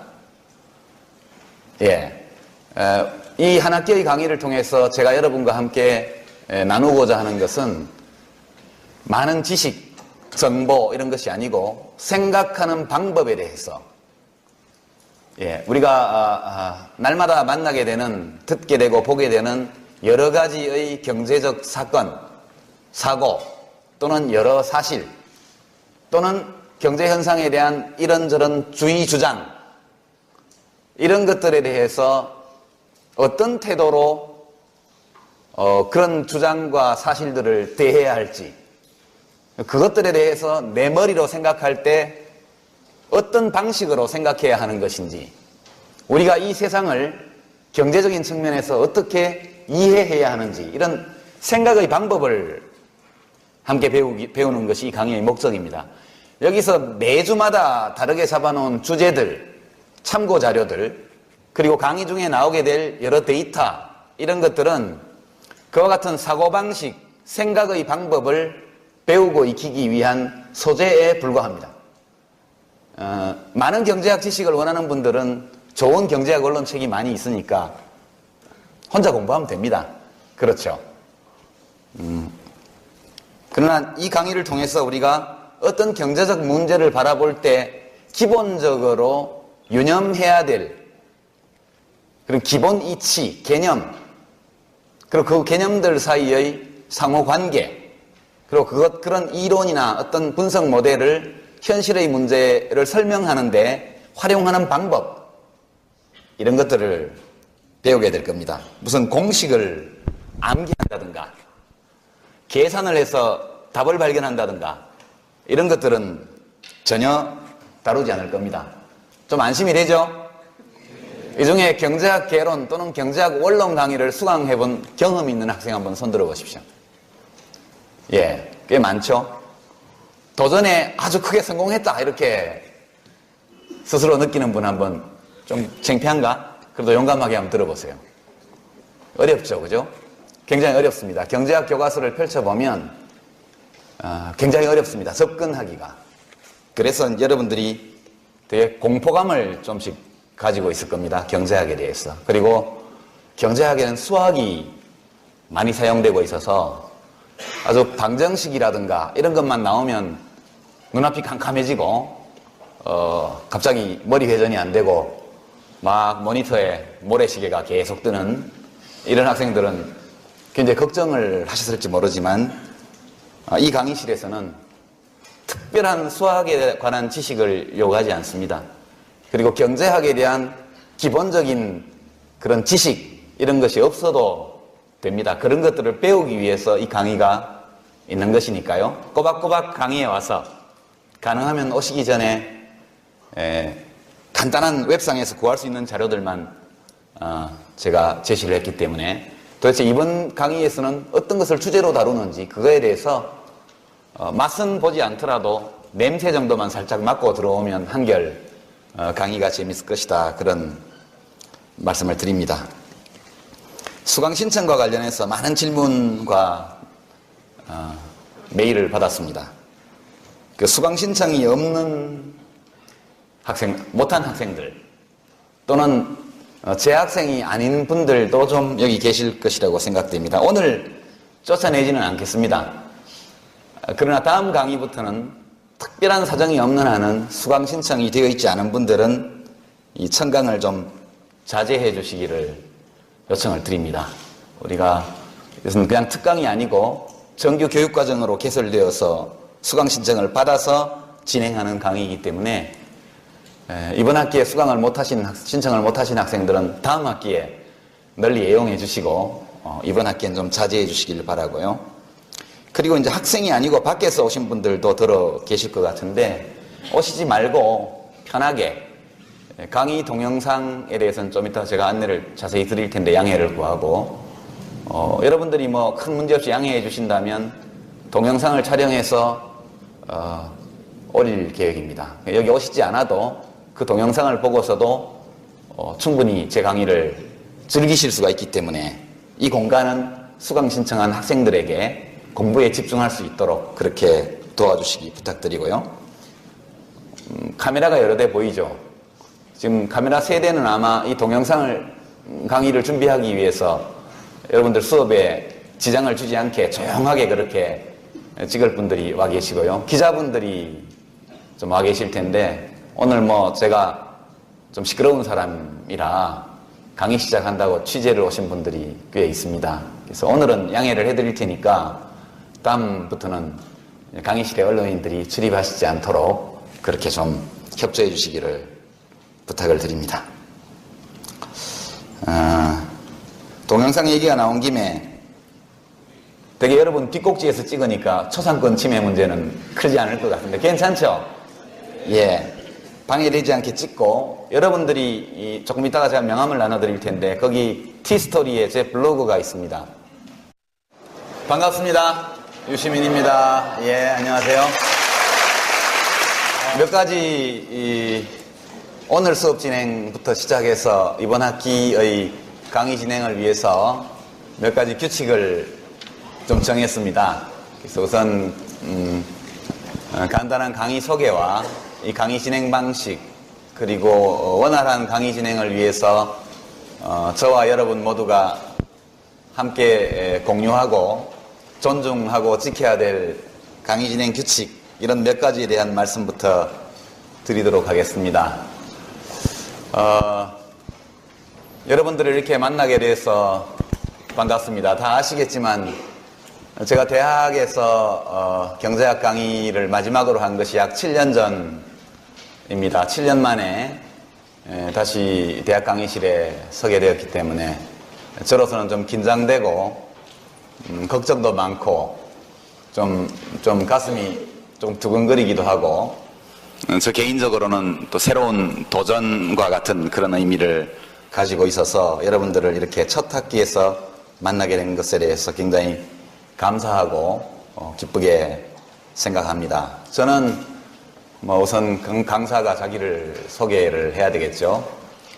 저는 이제 1959년생입니다. 이제 우리 나이로 50이죠. 여러분들하고 한 30년 정도 혹은 20, 한 7, 8년 이렇게 차이가 납니다. 제 딸이 고3이니까 한 세대만큼 차이가 나는 것 같습니다. 제가 이 강의를 하게 된 연원은 이제 여러분 아시겠지만 제가 얼마 전까지 정치인으로 활동할 때 낙선 공약으로 떨어지면 대구에 있는 대학에서 강의하겠습니다 이렇게 이야기한 것이 지켜야 될 약속이 되어버려서 그렇게 하다 보니까 고맙게도 경북대학교 학교 당국에서 또 시간 강의를 허용을 해줘서 이렇게 오게 되었습니다. 어린 시절을 다 여기서 대구에서 보냈고 대학교 1학년 때 방학 때 왔다가 사범대학 다니는 친구들이 교실에 여학생이 무지하게 많다고 그래서 놀러 왔던 기억이 납니다. 와서 보고 야 좋겠다. 예, 제가 들어간 학교는 계열 모집을 할 때 530명을 뽑았는데 여학생이 1명밖에 없는 대학이었습니다. 예, 그때 그 학교는 공과대학을 통틀어 여학생 하나, 사회과학대학을 통틀어 여학생 하나, 그렇게 한 500명 중에 1명 정도의 비율로 여학생이 있었습니다. 그 뒤에 20년, 30년 동안 우리 땅의 여성들이 이룬 학문적 약진, 정말 놀랍죠? 예, 칭찬할 만한 일입니다. 대학을 서울대 경제학과를 다니기만 했습니다. 공부한 거는 별로 없고, 예, 이제 돌 던지러 댕기고 하느라고. 예. 이제 입학은 78년도, 1978년도에 입학을 했는데 졸업은 91년도, 예, 여름에 졸업을 했습니다. 중간에 재적, 복학, 재적 이런 것들을 또 되풀이하고 하느라고 한 14년 학교를 14년에 걸쳐서 다녔습니다. 14년 계속 다닌 것은 아니고 졸업할 때에도 직장이 있었기 때문에 선생님들을 찾아뵈면서 안면으로 그렇게 해서 수업도 잘 안 들어가고 시험도 안 치고 대신 리포트 내고 이런 식으로 해서 구걸해서 소중한 시간에는 좀 꺼두는 게 좋죠. 핸드폰은 진동이나 혹은 그냥 꺼두시는 게 제일 좋습니다. 그렇게 해서 학교를 서류상 졸업을 했고 그때까지 경제학에 대해서는 거의 이해하는 바가 없었습니다. 솔직히 말씀드려서 여러분도 그때의 저와 비슷한 상태에 있지 않을까 짐작합니다. 그리고 92년도에 독일을 가서 금속활자를 발명한 구텐베르크가 마인츠 자유시에 살던 사람인데 지금도 여러분 중에 배낭여행을 가는 분들은 라인강 유람선 출발하는 곳이 마인츠시입니다. 휴일이 있나요? 혹시 있으면 한 번 정도 있을 가능성이 있죠. 그럼 13주. 예, 또 교수가 몸이 아프다든가 이러면 나중에 보강을 해야 되겠죠. 그거는 13주인데 약간 여유를 둔 것은 어떤 주제들은 다루다 보면 시간이 부족할 수도 있고 경우에 따라서는 요점 정리가 특별히 필요한 특히 시험을 앞두고 그럴 수도 있기 때문에 다소 여유를 뒀습니다. 진행해 가면서 시간이 남게 되면 지금 공지하지 않은 다른 주제에 대해서도 한 번 정도 또는 두 번 정도 다루게 될 것입니다. 강의 진행 방식은 이렇게 됩니다. 우선 출석 체크인데 오늘은 출석을 부르지 않겠습니다. 오늘은 그냥 진행을 하고 다음 주부터는 우리 조교들이 여러분이 입장할 때 특별한 표식 또는 암호가 들어있는 쪽지를 나눠줄 겁니다. 아마 그 암호는 우리 조교들의 서명이 아닐까 싶은데요. 그걸 받아서 학과와 이름과 이런 것들을 적고 강의 끝나고 나갈 때 제출하고 나가면 출석이 되겠습니다. 학교 규정상 제가 알아보니까 3번까지 결석하는 것은 뭐 문제가 크게 없는데 4번 결석하게 되면 학점을 주지 않도록 그렇게 규정이 되어 있습니다. 그러니까 4분의 1 이상 결석하면 학점을 주지 못하게 되어 있어서 저로서는 어쩔 수가 없습니다. 그러니까 3번까지는 뭐 어떻게 넘어갈 수 있지만 4번이 되면 저도 어려워지니까 출석 관리를 여러분이 잘 해주시기 바라고요. 물론 여기에는 무단 결석만 포함됩니다. 몸이 아프거나 뭐 부모님이 편찮으시거나 집안에 뭐 할아버지가 돌아가셨거나 또는 학과에서 답사여행을 간다든가 수학여행을 간다든가 이런 일들이 있으면 그것은 정당한 사유에 의한 결석이기 때문에 그런 것들은 여기에서 제외하도록 하겠습니다. 그러나 그렇게 해서 결석한 학생들은 꼭 동영상 강의를 한번 보실 것을 요청을 드립니다. 출석은 그래도 약간 뭐든지 인센티브가 있어야 열심히 하니까 출석하면 감점하지 않겠습니다. 결석하면 1점을 감점하겠습니다. 그러니까 맥시멈 3점 감점까지 될 수 있겠죠. 출석 때문에 4번 이상 하게 되면 학점을 못 받으니까 그렇게 말씀을 드리고요. 열심히 출석하시면 그것만으로 20점을 받게 되는 거죠. 그럼 매번 강의는 60분 정도, 강의는 3시 정각에 시작하겠습니다. 우리가 이렇게 주말에 늦은 시간이기 때문에 3시 정각에 시작해서 약 60분 정도 그날의 주제와 관련된 강의를 합니다. 제가. 그러면서 20분 정도의 휴식 시간을 가집니다. 그리고 나서 후반부에 가서 질문, 여러분들의 질문, 주장, 논평 무엇이든 괜찮습니다. 그날의 강의 주제와 관련되어 있는 것이라면 단순히 강의 중에 들은 이야기 중에 이해가 안 된다 이런 것도 좋고 또는 이것은 나는 생각이 다르다 이런 것도 좋습니다. 이런 것들을 쪽지에 적어서 조교들에게 내주시면 후반부 강의 들어갈 때 곧바로 소개를 하고 또 나와서 발언도 하고 제가 그에 대해서 추가적인 설명이나 또는 답변도 드리고 또 여러분들이 이야기할 게 있으면 나와서 이야기도 하시고 수강생이 많아서 어려움이 좀 있긴 하지만 또 이렇게 하는 것도 괜찮지 않을까 이렇게 생각합니다. 여기도 역시 인센티브가 있어야겠죠? 여러분들은 되도록 전반부 강의에서는 뭐 조금 자제해 주시면 좋지만 거기도 괜찮습니다. 듣다가 이상한 게 있으면 손을 조용히 들어주세요. 계속 들고 있으면 긴급한 발언이 있나 보다 해서 제가 발언권을 드릴 테니까 몰라서 묻는 것은 죄가 아니죠. 모르면서도 아는 척하는 게 죄입니다. 그렇죠? 내가 이런 질문을 하면 다른 학생들이 나를 비웃지 않을까? 이렇게 생각하시면 안 됩니다. 내가 이해를 못했다면 다른 학생도 이해 못했을 가능성이 많다. 이렇게 생각하는 게 맞죠? 그래서 몰라서 이해가 잘 안 돼서 묻는 것을 절대 부끄러워하지 마시기 바랍니다. 모르는 것은 부끄러운 일이 아니죠. 인간은 아무것도 모르던 아기로부터 시작을 해서 오늘날 여러분 20살 넘게까지 많은 것들을 깨달으면서 왔지 않습니까? 이런 깨달음의 과정은 죽을 때까지